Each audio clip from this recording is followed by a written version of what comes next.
지금까지 우리는 모든 필요를 채우시는 하나님의 이름 네 가지를 살폈습니다. 여호와 이레, 여호와 니시, 여호와 샬롬, 여호와 라파. 그 이름들이 바로 우리가 함께 나누었던 이름들이었습니다. 오늘은 마지막 두 가지의 이름을 더 살필 텐데 여호와 츠드케누, 여호와 삼마라고 하는 이름입니다. 여러분, 이 여호와 츠드케누라고 하는 여호와 우리의 공이라는 뜻은 우리가 먼저 읽었던 예레미야서에 나오는 바로 예레미야 선지자가 그리스도의 오심을 예언할 때 하나님이 계시하신 이름입니다.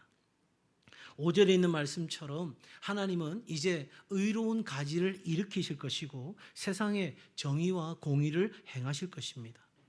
자, 왜 그러면 하나님께서 이 마지막 때에 이러한 정의와 공의를 행할 하나님의 의가, 하나님의 의로운 가지가 이 땅 가운데 나타나게 하실까? 그건 여러분 1절부터 4절까지 내용을 이해하셔야 이 본문의 말씀이 어떤 의미인지를 깨닫게 됩니다. 여러분 성경 가지신 성경으로 보시게 되면 1절에 이렇게 이야기합니다. 여호와의 말씀이니라 내 목장의 양떼를 멸하며 흩어지게 하는 목자에게 화 있으리라. 그러므로 이스라엘 하나님 여호와께서 내 백성을 기르는 목자에게 이같이 말씀하시는데 뭐라고 말씀하시냐면 2절 하반절에 너희에게 보응하리라. 너희를 심판하리라. 왜냐하면 너희의 악행 때문에. 그러니 이스라엘의 지도자, 목자라고 불리우는 사람들이 하나님의 뜻을 이루는 의와 공평을 행했어야 됨에도 불구하고 그들은 그렇게 하지 못했던 것입니다. 그래서 하나님은 이들을, 의로우신 하나님은 심판하실 수밖에 없는 거죠. 그런데 하나님에게는 그 공의만 있는 것이 아니라 우리를 향한 사랑도 있는 거예요. 그러니까 우리를 심판의 형벌에만 처할 수 없고 우리를 살리시는 일을 하셔야 되는데 이제 하나님께서 한 의를 통하여 친히 하나님께서 의로운 통치자가, 의로운 목자가 되시겠다는 거죠. 그래서 예수님께서 요한복음 10장에서 나는 어떤 목자라고 이야기합니까? 나는 선한 목자라. 바로 이 성경의 말씀이 약속되어 있는 그 선한 목자, 의로우신 우리의 통치자가 우리 가운데 오신 거죠. 여러분, 소망 없던 인생이었습니다. 그런 우리가, 죽을 수밖에 없던 우리가 바로 이 하나님의 의가 나타남으로 완전히 우리의 삶에 새로운 살 길이 열린 거예요. 이 의는 우리를 살리는 길입니다. 이 하나님의 의는 우리를 완전하게 새롭게 하는 놀라운 하나님의 의인 거예요. 우리로 하여금 심판을 면하게 합니다. 우리로 하여금 형벌을 면하게 하는 거죠. 그래서 때가 참에 하나님은 예수 그리스도를 우리 가운데 보내셨고 우리의 기대와 소망을 이루셨고 지금도 예수 그리스도 안에서 우리를 향한 하나님의 놀라운 뜻이 이루어져 가고 있고 우리의 기대와 소망도 실현되는 줄로 믿습니다. 자, 이것이 오늘 본문 말씀의 핵심인데 여러분, 우리 신앙생활하다가 힘든 이유가 뭐예요?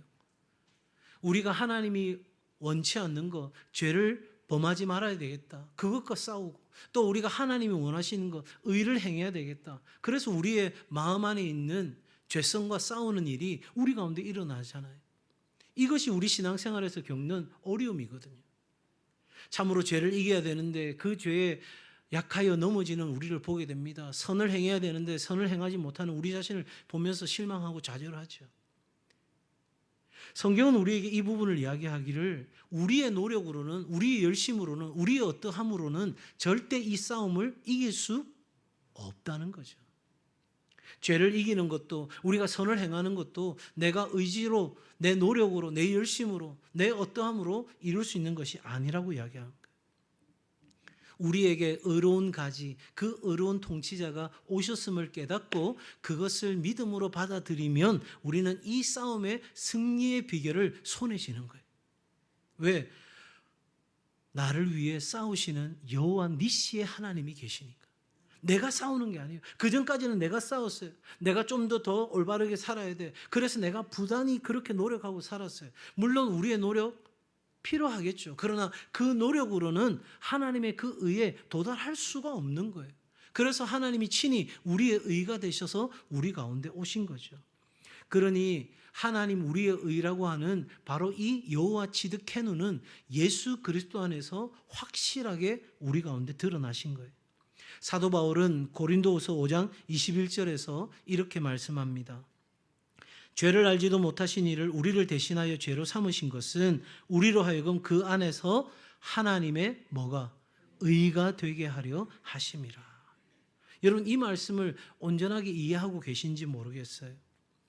조직신학자인 웨인 그루뎀이라고 하는 분은 이 하나님의 의에 대해서 이렇게 정의합니다. 하나님은 언제나 옳은 행동만을 하신다. 믿으십니까? 이게 굉장히 중요한 믿음의 고백이에요.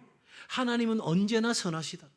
하나님이 나에게 그런 일을 행했다고 해서, 하나님이 그런 어려움을 나에게 허락했다고 해서 하나님이 불의하시냐? 결코 그럴 수 없느니라. 하나님은 언제나 항상 옳으시다. 하나님은 언제나 선하시다. 이게 전제가 되고 우리 인생을 해석해야 되는 거예요.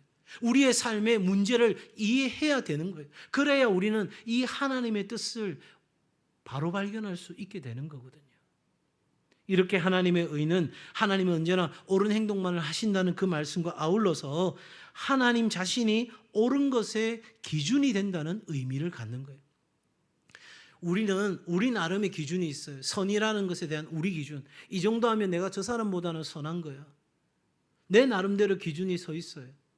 이 정도면 바른 거고, 이 정도면 선한 거고, 이 정도면 괜찮은 거고, 그렇게 우리는 생각한다면 그건 하나님의 의가 아니라 누구의 의입니까? 자기의 의인 거예요. 자기의 의. 근데 여러분 우리의 자기의 의는 깨끗함 정도, 그리고 세상 다른 사람들과 구별되는 정도의 의라고 하면 하나님의 의는 완전함인 거예요. 그러니까 이 기준이 우리의 삶의 모든 옳고 그름의 기준이 된다는 것을 고백하는 것이 하나님 우리의 의라는 거예요. 자, 여러분 보십시오. 그러니 이렇게 자기의 의를 가진 사람이 이 하나님의 의에 이룰 수가 있을까요? 절대 그럴 수가 없죠.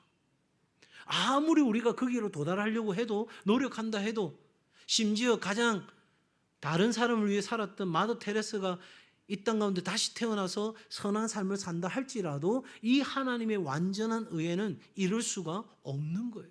그래서 성경에 많은 사람들 뭐라고 말합니까? 내 인생은 참으로 지렁이 같습니다. 내 인생은 아무것도 아닙니다. 왜? 하나님의 그 거룩한 빛에 나를 비추어 보니 나의 의는 보잘것없는 거예요. 자, 이 부분에 대해서 사도 바울은 로마에 보내는 편지에서 로마서 3장에서 이렇게 이야기합니다. 우리는 그러므로 우리의 노력으로는 절대 어려워질 가능성이 없다는 겁니다. 그 논증을 하고 난 뒤에 그 편지에서 사도 바울은 이렇게 밝힙니다. 여러분이 잘 아는 말씀인데 하나님의 의에 대해서 그는 로마서 3장 21절과 22절에서 이제는 율법 외에 하나님의 한 의가 나타났으니 율법과 선지자들에게 증거를 받은 것이라. 곧 예수 그리스도를 믿음으로 말미암아 모든 믿는 자에게 미치는 하나님의 의니 차별이 없느니라. 이제 하나님의 의가 나타났어요. 우리가 읽었던 것처럼 예레미야에 있는 그 말씀처럼 보라 때가 이르리니 했는데 그 때가 이르러서 예수 그리스도께서 하나님의 의로 우리 가운데 오신 거예요. 이제 나타난 거예요. 자, 왜 이것이 필요한지는 바로 그 뒤에 이어지는 23절과 24절의 말씀을 통해 확인할 수 있습니다. 모든 사람이 죄를 범하였음에 하나님의 영광에 이르지 못하더니 그리스도 예수 안에 있는 속량으로 말미암아 예수께서 십자가에 달려 죽으심으로 우리의 죄를 다 씻어주시는 값을 지불하신 것으로 말미암아 그 하나님의 은혜로 값없이 우리 어떤 노력이나 우리 어떤 뭐가 더해져서 그 일이 이루어진 것이 아니라 값없이 어떻게 되었다고요? 의롭다 하심을 얻었다는 거예요. 그러니까 하나님의 의가 모든 믿는 자에게 미치는 영향력에 대해서 사도 바울은 이 말씀을 주고 있는 거예요. 하나님은 거룩하시고 어루시기 때문에 이 죄는 반드시 심판하셔야 되지만 율법 외에 하나님의 한 의가 나타나신 거예요. 그래서 의로우신 독생자 예수 그리스도께서 여러분과 저를 대신하여 우리의 모든 죄를 대신하여 저주를 담당하시고 십자가에 죽으심으로 이제는 예수님을 믿음으로 의롭다 여김받는 그런 존재로 저와 여러분을 세우셨다 하는 것이죠. 사랑하는 여러분, 우리가 받아야 될 모든 저주, 우리가 마땅히 받아야 될 그 모든 것들을 하나님은 예수 그리스도께서 값을 치르도록 하신 거예요. 맞바꾼 것입니다. 우리는 죄인됨이었어요. 우리는 죄됨을 갖고 사는 인생들이었어요. 그런 우리의 죄를 사하기 위하여 하나님의 의가 되시는 예수 그리스도를 내어주시고 완전히 맞바꾼 것이 되어진 것입니다. 여러분, 하나님의 공의라는 것은 그냥 우리의 관념적으로 하나님은 공의로우신 분이야, 하나님은 정의로우신 분이야, 그렇게 우리가 생각하는 것이 아니라 하나님의 공의는 너무나도 실제적이고 강력한 힘을 우리 가운데 갖는 거예요. 이제부터 그 부분을 제가 중점적으로 말씀드릴 텐데, 여러분 갈라디아서 3장 13절 한번 보십시다. 그리스도께서 우리를 위하여 저주를 받은 바 되사 율법의 저주에서 우리를 속량하셨으니 기록된 바 나무에 달린 자마다 저주 아래에 있는 자라 하였습니다. 자, 여러분, 죄는 우리를 하여금 저주로 몰아가는 거예요. 심판으로 몰아가는 거예요. 형벌로 몰아가는 거예요. 너 죄인이지? 그러니까 죄값을 치러야 돼. 그러면서 우리로 하여금 사망으로, 그 모든 고통으로 몰아가는 거예요. 그런데 이 모든 저주를 누가 담당하셨다고요? 예수께서 나무에 달린 자마다 저주를 받은 자라 할진대, 예수께서 그 나무 십자가에 달려 죽으심으로 우리가 그 죄로 인하여 받아야 될 모든 죄를 예수께서 다 값을 뭐 하셨다? 지불하셨다. 그러니 이제는 우리의 삶에 그 죄로 인한 고통과 죄로 인한 형벌과 죄로 인한 심판이 있는 것이 아니라 우리는 그 죄가 해결받은 하나님의 의가 우리 가운데 주어졌기에 우리는 여전히 부족하고 연약할지라도 이 하나님의 의를 힘입어서 우리는 생명과 풍성함으로 나아가게 된 줄로 믿습니다. 여러분, 하나님의 의가 우리에게 전가되어졌다는 거예요. 이 부분을 가리켜서 여러분 조금 어려운 신학적인 용어로는 신적 교환이라고 합니다. 그러니까 갈라디아 3장 13절이 말씀하고 있는 것이 바로 그 나무에 달린 그 십자가에서 모든 것이 교환되어졌다는 거예요. 이 부분을 종교개혁자 마틴 루터는 이렇게 이야기합니다. 십자가는 기적을 일으키고 십자가는 교환, 화해, 회복의 기적이 일어나는 곳이다. 그러니까 십자가에서 이루어진 그 하나님의 의로 말미암아 우리에게 놀라운 기적이 일어나는데, 우리 안에서 진정한 화해와 회복과 우리가 바라는 모든 좋은 것들이 그 하나님의 역사 가운데서 이루어지는 거예요. 이것을 좀 더 명확하게 설명한 학자가 있습니다. 20세기 위대한 사상가라도 불리우는 데릭 프린슨이라는 분이 있는데, 이분이 정말 이 부분을 잘 설명했어요. 우리의 모든 죄악은 예수께로 가고, 우리의 죄악이 누구에로 갔다고요? 예수님께로 가고, 대신에 예수 그리스도를 믿음으로 말미암아 가장 좋은 것이 누구에게? 네, 예수 그리스도의 십자가에서 내 모든 죄의 문제와 저주의 문제가 해결되었다고 믿는 사람에게는 모든 좋은 것이 온다는 거예요. 공급된다는 거예요. 그리고 이 모든 과정은 오로지 청량할 수 없는 하나님의 은혜. 이건 내 어떤 노력이 아니죠. 전적인 하나님의 은혜요. 다른 말로 표현하면 하나님의 공의 가운데서 우리 가운데 주어지는데, 그것은 그러한 것을 누리고 그러한 것을 공급받고 그러한 것 안에서 진정한 삶을 누리게 되는 비결은 딱 한 가지, 뭐밖에 없다? 믿음으로만 받는다. 그러므로 여러분, 이 하나님의 의, 여호와 치드케누라는 것은 신적 교환이 이루어지는 바로 십자가의 자리인 거예요. 어떤 일이 이루어졌을까요? 참 마음 같아서는 성경 구절을 다 찾아서 여러분에게 설명드리고 싶은데 시간이 한정적이어서 여러분에게 핵심 내용만 말씀드립니다. 여러분, 하나님의 의로 우리 안에서 우리가 받아야 될 저주가 다 예수님께서 짊어지고 우리에게는 도대체 뭘 주셨는지 구체적으로 한번 말씀드려 보겠습니다. 예수님이 징벌을 받으심으로 우리는 용서받았습니다. 예수님이 상처를 받음으로 우리가 치유받았습니다. 예수님이 죄를 지심으로 우리가 의롭게 되었습니다. 예수님이 우리를 대신하여 죽음으로 우리는 그분의 생명을 가졌습니다. 예수님이 우리를 대신하여 가난하게 되심으로 우리는 부유하게 되었습니다. 예수님께서 수치를 당함으로 우리가 영광을 얻었습니다. 예수님이 거절당함으로 우리는 하나님의 자녀가 되었습니다. 예수님이 저주를 받음으로 우리는 복을 받는, 그 복을 누리는 자가 되었습니다. 믿으시면 아멘. 그러기에 여러분, 빌립보서 4장 19절은 이렇게 말씀합니다. 나의 하나님이 그리스도 예수 안에서 영광 가운데 그 풍성한 대로 너희 모든 쓸 것을 뭐 하시리라? 채우시리라. 여러분, 하나님은 우리의 누더기 옷을 벗겨주신 거예요. 우리는 누더기 옷을 입고 거지처럼 살았어요. 세상이 던져주는 먹이를 받아 먹으면서 그냥 그렇게 살았어요. 그래서 사람을 두려워했고 내 상황에 어떤 일들이 닥칠까 우리는 전전긍긍하며 살았어요. 내가 원하는 대로 되지 않으면 어떻게 할까 불안해하고 살았어요. 그런데 그런 누더기 옷을 하나님이 벗겨주신 거예요. 그리고 우리에게 완전한 새 옷, 하나님의 의의 옷을 입혀주신 거예요. 사랑하는 아들아, 사랑하는 딸아, 네가 이제 그렇게 거지처럼 살지 않아도 돼. 너 그렇게 누더기 옷 입고 처참하게 살지 않아도 돼. 내가 주는 이 새 옷 입고 의의 옷을 입고 살면 되는 거야. 여러분, 그리고 우리에게 도장을 콱 찍었어요. 인을 치신 거예요. 틀림없다. 이건 내가 내 백성에게 주는 약속이다. 사랑하는 여러분, 한번 따라 하시겠어요? 하나님의 의는 우리를 온전하게 하십니다. 하나님의 의는 우리를 승리하게 하십니다.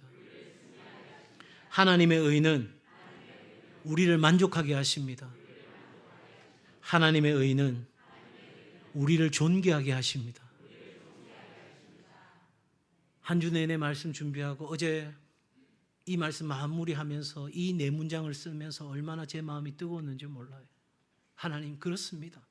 정말 우리 사랑하는 성도들이 이 하나님의 의 가운데 하나님 주시는 온전함을, 승리를, 만족을 존귀케 하시는 그 놀라운 은혜를 누리게 하여 주옵소서. 우리 그렇게 살아야 되는 거예요. 우리 그렇게 살아내야 되는 거예요. 그게 예수님께서 십자가에 달려 죽으신 의미인 거예요.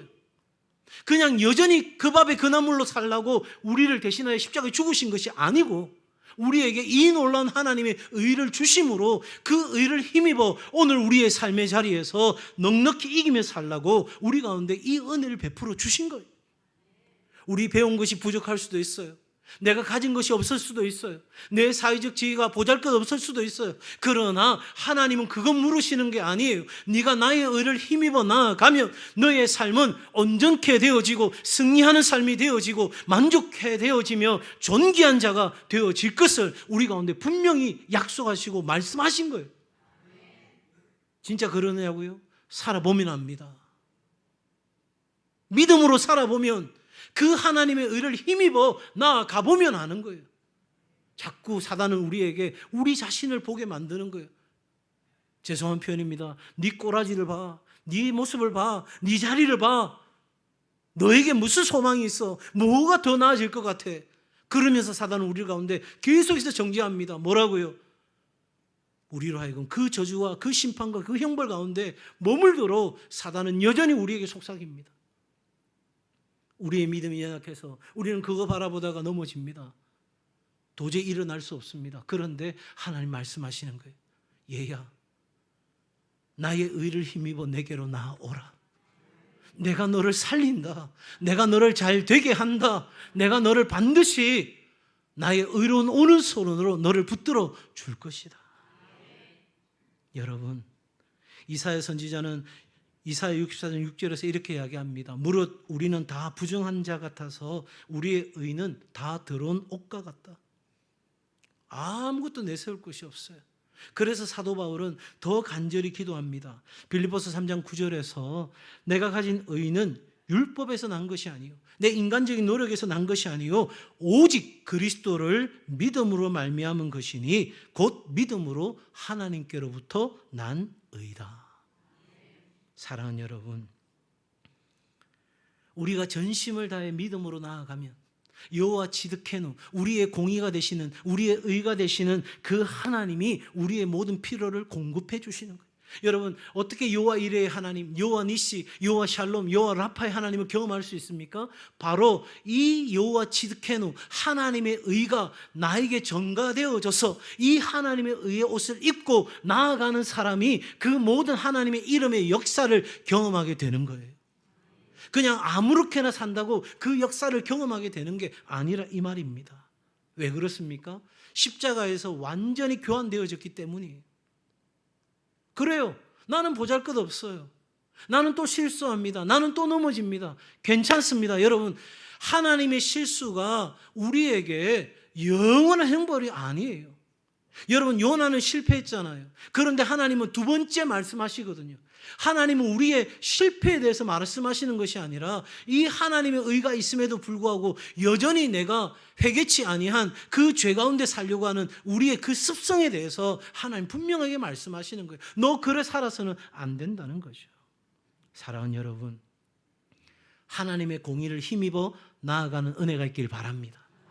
사단이 속삭일 때도 그래 나 부족해, 나 연약해, 나 또 실수하고 또 넘어져. 그러나 여호와의 말씀이 내게 하나님의 의가 있다고 말씀하셔서 나는 이 의를 힘입어 나아갈 거야. 나는 너에게 이길 거야. 나는 반드시 승리할 거야. 하나님 나를 만족해 하실 거야. 제가 지금 새벽마다 계속 밀고 있는 비유가 있어요. 사단이 우리한테 펀치 한 번 날리면 우리는 몇 번을 날려야 돼요? 두 번, 세 번? 아니요. 수도 때도 없이 날려야 되는 거예요. 우리에게 의심을 불러일으키고 우리 안에 그 믿음의 생각들을 내려놓게 만드는 그 상황이 된다면 우리는 계속해서 믿음과 하나님의 약속의 말씀을 선포하며 우리는 이겨내어야 그 원수의 공격을 견디기도 하고 이기기도 하는 거예요.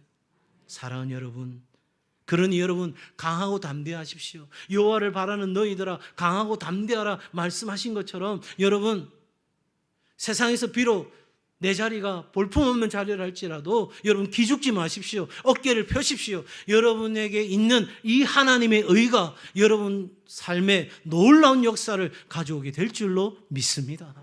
세상 누가 그렇게 살아요? 세상 그렇게 살지 않아요.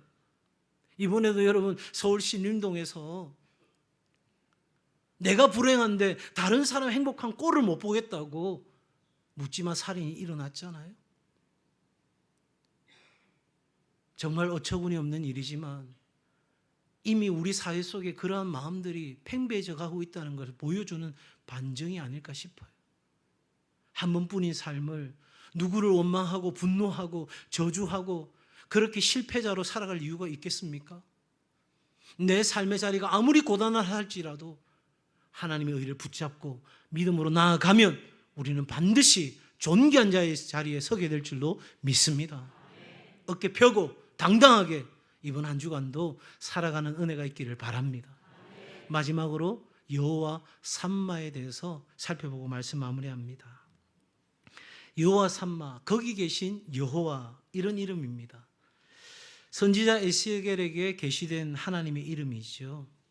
이스라엘이 장차 어떤 모습일지 환상을 통해서 본 뒤에 그 땅과 그 예루살렘 성을 묘사한 에스겔은 바로 그 48장 35절에서 그 고백을 하는 겁니다. 그날 후로는 그 성읍의 이름을 여호와 삼마라 하리라. 여호와 삼마라 하리라. 여러분 적어도 이 여호와 삼마의 그 이름, 여러분 지금까지 살펴본 이 모든 이름을 다 포함하는 이름이. 자, 주님이 계시는 곳이라면 그의 자녀들에게 모든 것이 형통할 거예요. 모든 것이 형통할 것입니다. 좋은 부모가 있다면 어디를 가도 자녀들은 평안하고 불편함이 없겠죠. 안 그렇습니까? 네. 지금 우리 집사님 두 분이 아이 안고 왔는데 이 아이에게 무슨 근심 걱정이 있겠어요? 모르시겠어요? 무슨 근심 걱정이 있겠어요? 누구 곁에 있으면? 예, 엄마 곁에 있으면. 선한 따뜻한 좋은 아빠 곁에 있으면 근심 걱정할 게 없어요. 부모 곁에 있고 부모 손 잡고 있으면 아무 불편함이 없어요. 하물며 여러분 하나님이 우리를 돌보신다면 어떻겠습니까? 그분의 계심만으로 충분할 것 아니겠어요? 제가 어릴 때 그 백화점이 이렇게 맨 위층 가면 이벤트 층이잖아요. 싸게 파는 거. 저도 아이들 어릴 때 이제 그런 옷들 사서 입히느라고 그 이벤트청에 이제 자주 갔는데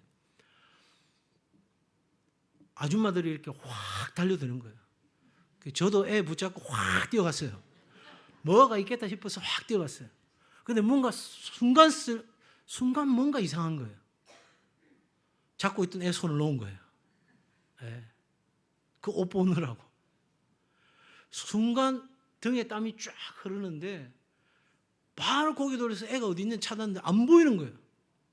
근데 그 순간 참 그것도 그렇죠. 애 이름을 불러야 되는데 순간 드는 생각이 뭐냐면 쪽팔린다. 이런 생각이 딱 들어오는 거예요. 그래서 애 이름은 못 부르겠고 이렇게 큰 키로 막 계속 이렇게 보고 있는데 아이고 애가 보이는 거예요. 다행이다 싶은데 아이고 애가 저 있는 곳 반대로 뛰어가네요. 이제는 부르려야 될 판인 거예요.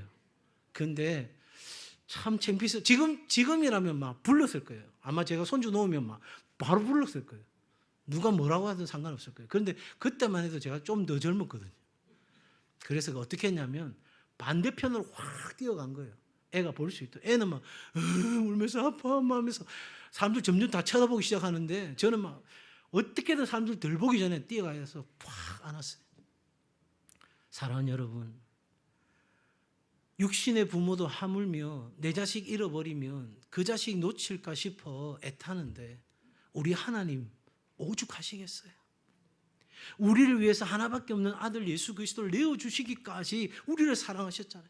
젖먹이는 어미가 그 자식을 잊어버린다 해도 나는 결단코 너희를 잊지 아니하겠다. 그렇게 틀림없는 하나님이 우리와 함께 하신다고요. 구약 성경의 많은 사람들은 인생에 어려움이 있을 때마다 그 민족의 어려움이 있을 때마다 원망도 하고 불평도 했는데 하나님 앞에 그들이 부르짖었을 때 하나님이 하신 말씀은 딱 한 말씀이었어요. 내가 너희와 함께 하겠다. 그 말씀 들으면 이스라엘은 일어섰어요. 그 말씀 들으면 다시 나아갈 수 있었어요. 아, 그래. 천지를 창조하시고 우리를 애굽 땅에서 이끌어내신, 그래서 지금도 우리의 삶에 역사하시는 그 하나님이 우리와 함께 하신다니 우리 다시 시작합시다.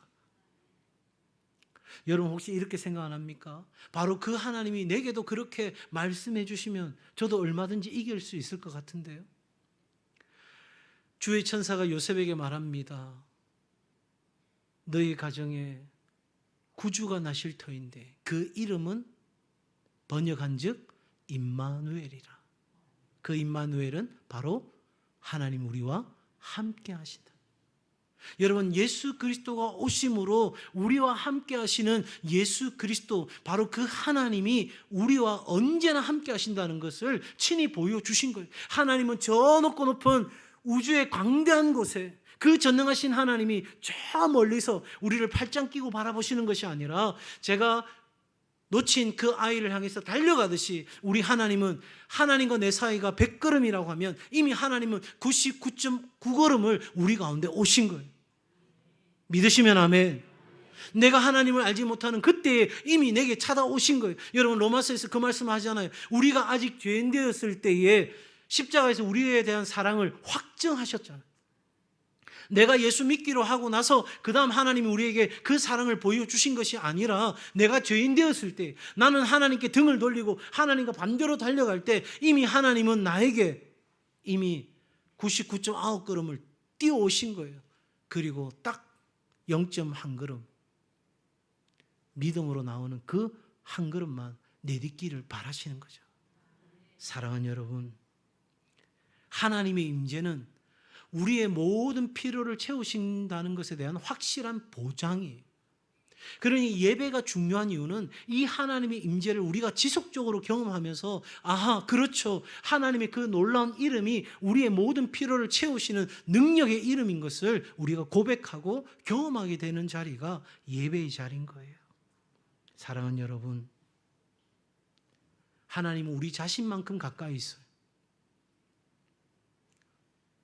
우리 안에서 볼지어다 내가 문 밖에 서서 두드리노니 누구든지 내 음성을 듣고 문을 열면 내가 들어가 그와 더불어 먹고 마시리라.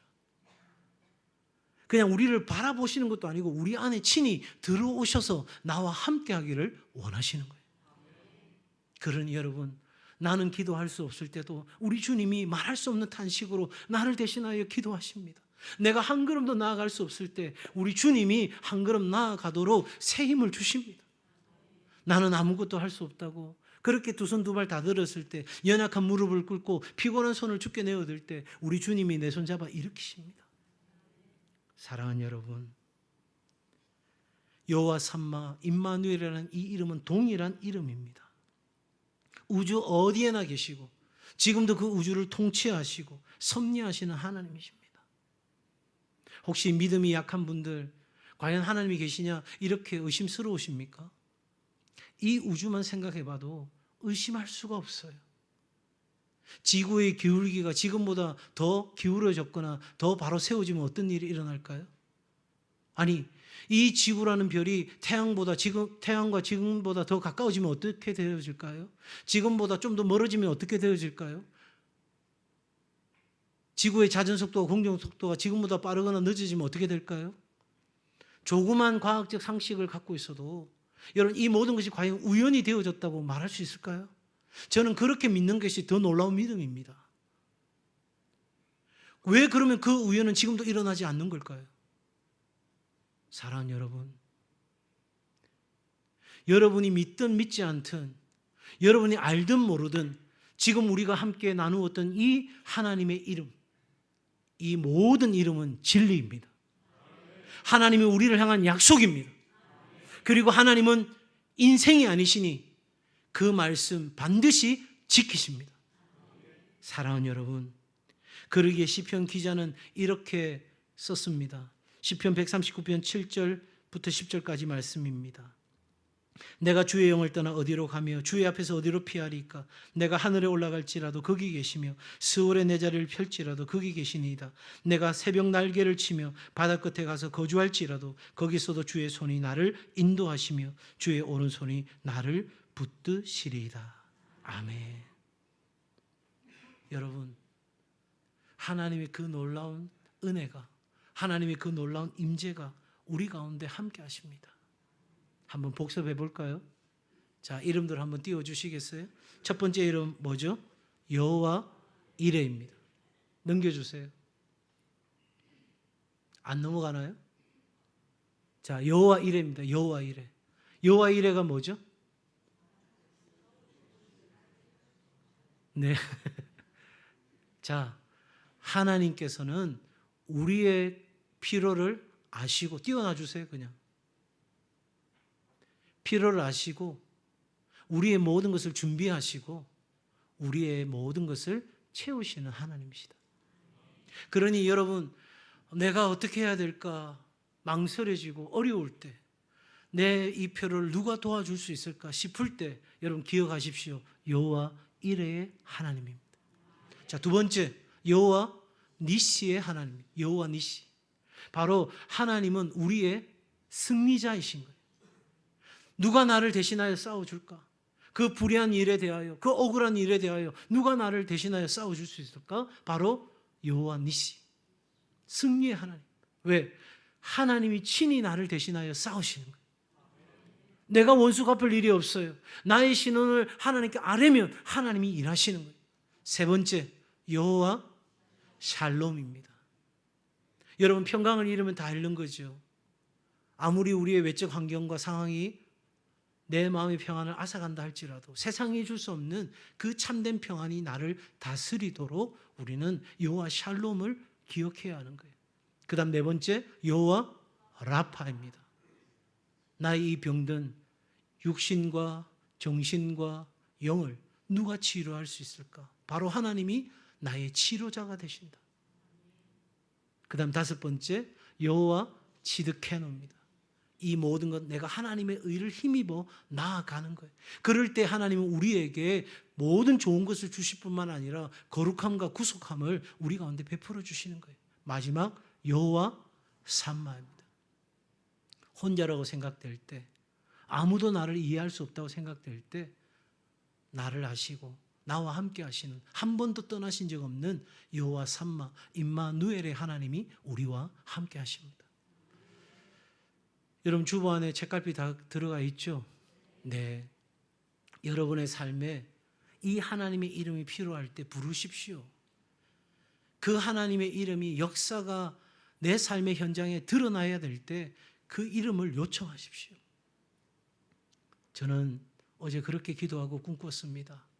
우리 울산 동성의 모든 믿음의 형제 자매들이, 가족들이, 또 온라인으로 예배드리는 모든 분들이 이 하나님의 이름 가지고 정말 승리하는 멋진 인생을 살아가기를 한번 따라해 주시겠어요? 멋지고 오래도록 유쾌하게 당당하게 살아갑시다. 누구 안에서? 하나님 안에서, 예수 그리스도 안에서. 그 삶은 이미 우리에게 주어진 것입니다. 그 은혜를 받아 누리는 우리 모든 믿음의 가족들 되기를 다시 한번 주의 이름으로 축복합니다.